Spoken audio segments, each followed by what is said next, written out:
Hello everyone and welcome back to the Woodwork. Now, we did the Premier League and Championship manager rankings a few weeks ago on the podcast, The Press Box, but I wanted to sort of round them off with a League 2 manager ranking. The categories are obviously based on where the managers were placed in the league, if it wasn't for the players, so champions, auto playoffs. In the playoffs, mixed mid-table, follow bottom, and relegation.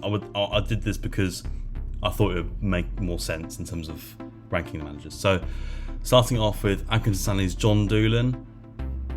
We'd obviously have to go around some at the end, but I think he's near the bottom in sort of like the year type tier. I just don't really rate him overly. Johnny Jackson gets mixed appearances from AFC Wimbledon fans. Put him there for now. Again, as an MK Dons fan, I don't tend to mix with AFC Wimbledon fans that much, but what I do hear is that there are some good and some bad reviews of him, so I'll put him here. Andy Wing at Barrow, I really like. I put him up here. For now, I really like him. I think he has a lot of talent. What he did at Solihull Moors was really impressive, which got him a job in the Football League, and I think that's a really exciting project going on there at Barrow. I think he's the best manager they've had since Pete Wild that they had last year, which we'll talk about in a minute, no doubt. Banson's Graham Alexander. Now, they're obviously top of the league, but I'm going to put him in the playoff tier. I think he's quite limited as a coach. I think what he's doing at Bradford is really, really good. But I've seen him in the flesh at my club, and it just didn't really work out. I think he's suited to certain clubs, and he knows how to get a club out of this division. But in terms of some of the other managers we're going to see on this tier list, especially with styles of play, I think they trump him on that. Andy Woodman has done a really impressive job on keeping Bromley in the Football League this season.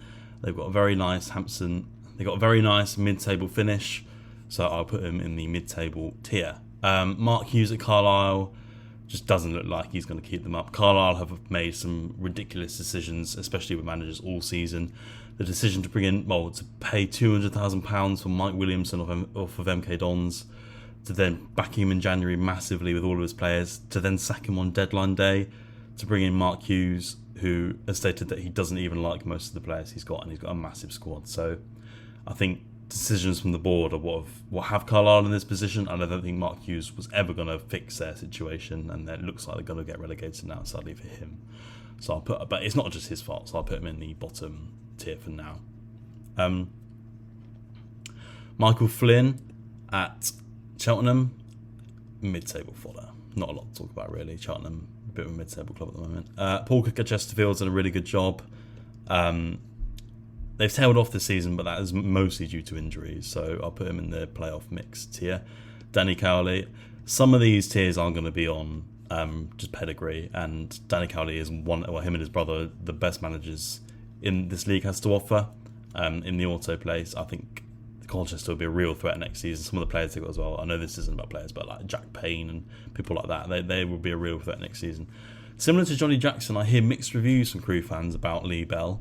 Some say he's really good, some say he should have been sacked after last season. Obviously they lost in the playoff final, but I think he's a decent enough manager. I've put him in the middle tier. Grant McCann has done a really good job at Donny. The football they play is really impressive, so I'll put him in the auto tier with Colchester United and the Cowley brothers.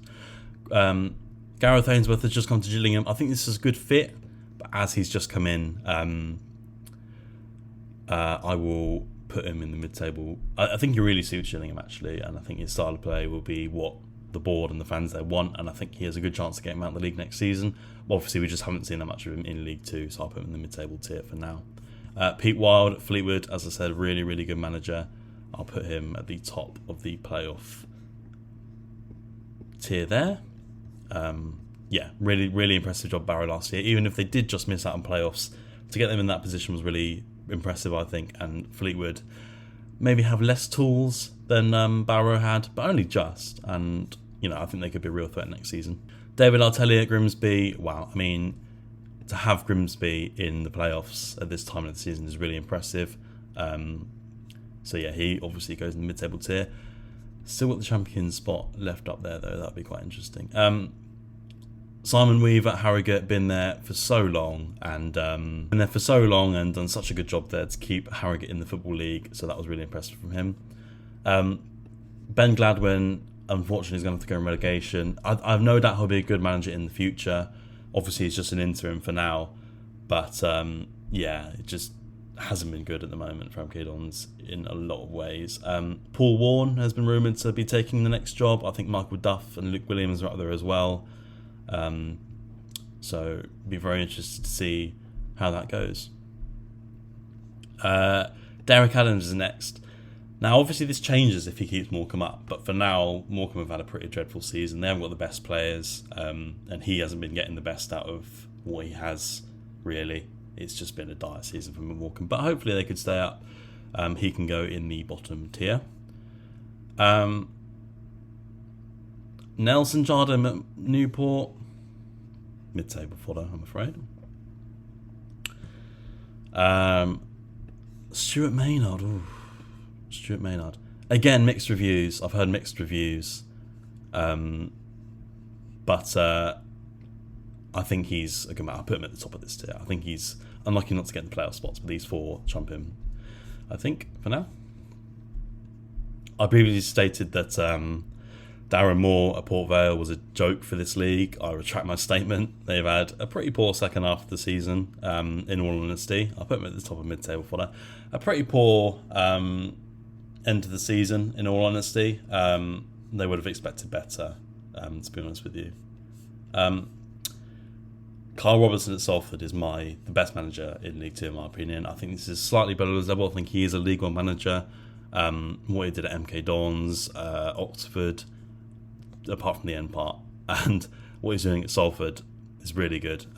So I think he's the best manager in this division, best style of play, so adaptable, gets the best out of what he's got, uses young players a lot. We've seen like Kelly Namai come into the side recently. He's been a really good player for them. So yeah, he takes that top spot for me. Ian Holloway has done a very decent job at Swindon Town. Have we got to move people here? I think I'm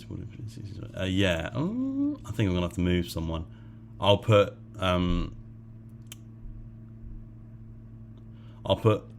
down there, and I'll put Swindon in mid-table fodder. He's done a decent job there, to be fair.